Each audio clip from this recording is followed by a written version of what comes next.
Hi and welcome to the Network Makeover. I'm Daniel Bogdanoff, and for the 8th time during this event, we'll be drawing 5 swag bag winners. And don't forget, you can get 1 entry per day so that you have the best odds of winning the $50,000 Network Makeover of your choice of Ixia gear that we'll be giving away live on Friday at 10 a.m. Mountain Time. That's -7 UTC right here on the webpage. Today's giveaway is sponsored by Riverbed. Last Wednesday, Mike, aka Packet Boy, talked about network packet brokers. You can find that video on the Ixia TV YouTube channel. Once you have your packet broker architecture in place, the next step is to increase the visibility in your data center, the cloud, or at the network edge to improve application and security performance. Ixia's Vision packet brokers do this by sending exactly the right data from the network to market-leading solutions from our technology partners like Riverbed Technologies' Steel Central App Response. There's a saying that packets are the ultimate source of truth. Well, Steel Central captures and stores all packets, so the details are always there when you need them.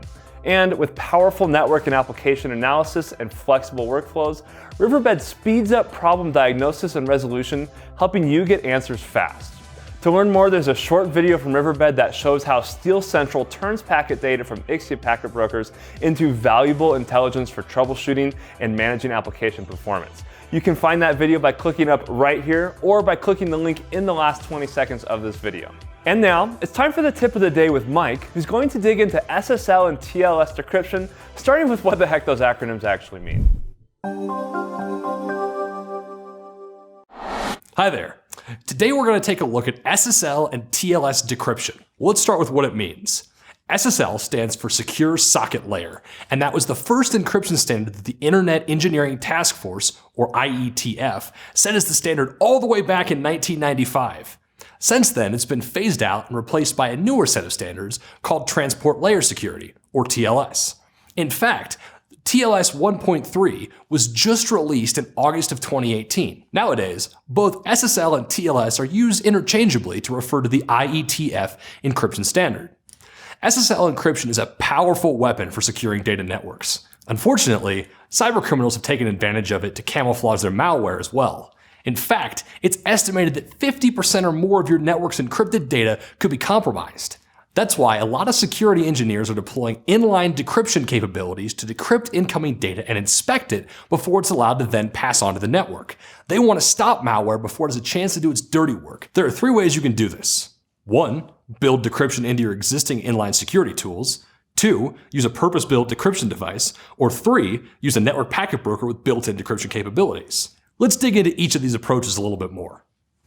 The first option is to purchase decryption capability for one or more of your inline security tools, like an IPS or a WAF. Now, at first glance, this can sound appealing because it utilizes your existing tools, but costs add up quick and it hurts the overall performance of these tools.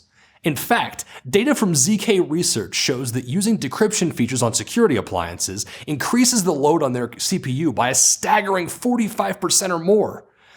That's why many people wind up turning the decryption feature off, because performance can get so bad the tools can't perform their primary task, which is, looking for security threats. So at this point, either you aren't inspecting encrypted data, or you have to purchase another appliance that focuses solely on decryption. Which leads us to option number 2. Buying a purpose-built decryption device that decrypts all of your data and then sends the clear text data to your security tools for analysis. Data that is deemed safe is then re-encrypted and passed back onto your network. Just like the first option, a purpose-built solution like this can quickly become costly. But that's not all. The decryption and re-encryption process can also cause significant time delays. This is especially true if you aren't using a network packet broker between the decryption device and the security tools. Finally, your third option is to utilize a network packet broker that has a built-in decryption capability. The packet broker sits at the edge of your network with your IPS, next-gen firewall, and any other tools you might have employed, where it actively decrypts SSL traffic before forwarding that data straight to your tools.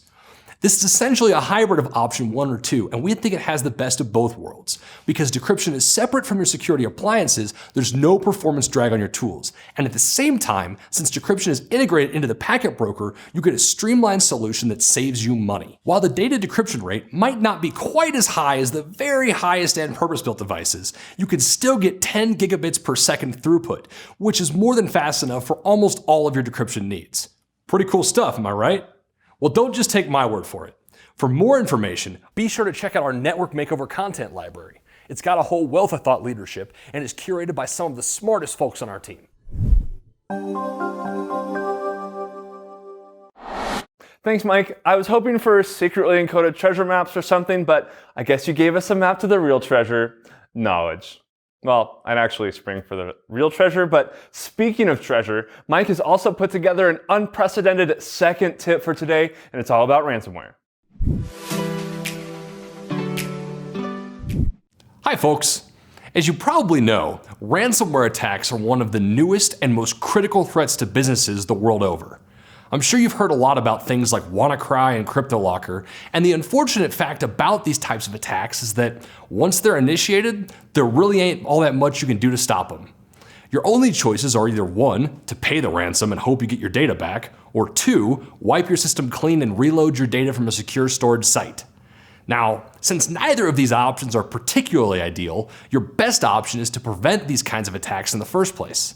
And that means you need to find these gaps in your security defenses before the hackers can. Now, to accomplish this task, I would suggest that you employ a 3-prong approach. That's binary, by the way, 1-1. First, you need to put up a wall that can change as fast as attackers can change their ransomware attacks. Installing a threat intelligence gateway, which I've spoken about before, is the recommended strategy here. It's important here to note that the gateway needs continual updates from a threat intelligence service to function properly. But once it's installed, this device can block new variants of ransomware as soon as they spring up. This intelligence also enables you to understand how these threats behave and function in the wild. However, nothing's 100% guaranteed, right? Therefore, the second prong of this approach is to thoroughly test your equipment for readiness against those ransomware attacks. And rest assured, if you aren't testing your own defenses, hackers are. By testing your own defenses, you give yourself the time to discover if your equipment programming is out of whack and make critical course corrections if something is slightly off. Make sure you get specific about the tests you're running. If you're looking for vulnerabilities, you need to leave no stone unturned. Finally, the third prong of this approach is to get the intelligence you need about the various threats from within your network itself. This enables you to recognize things like malware, botnet, exploits, and hijacked IPs. Threat information on your network like this can then be captured and forwarded to your security appliances through NetFlow.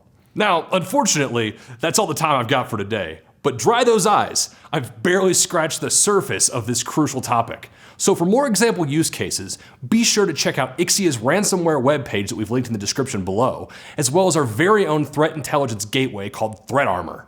And until next time, this is Packet Boy, signing off. Thanks, Mike. Make sure to keep an eye out for Mike's new fashion line, Ransomware. Speaking of fashion, now it's time for some winners who will win, among other things, the winner's hottest new Ixia t-shirt. And today's winners are Luke Wong, Hardy Krishnan Subramanian, Robert Lane, Michael Hall, and Alex Clark. Congratulations to our winners. We'll be in touch with you shortly. And that's it for today, and boy, was that quite a bit for one day. But you can still find more over in the event library at the bottom of the event page, and also check out this riverbed video we mentioned earlier. It's gonna be right here. I'm Daniel Bogdanoff, thanks for watching, and I'll see you tomorrow.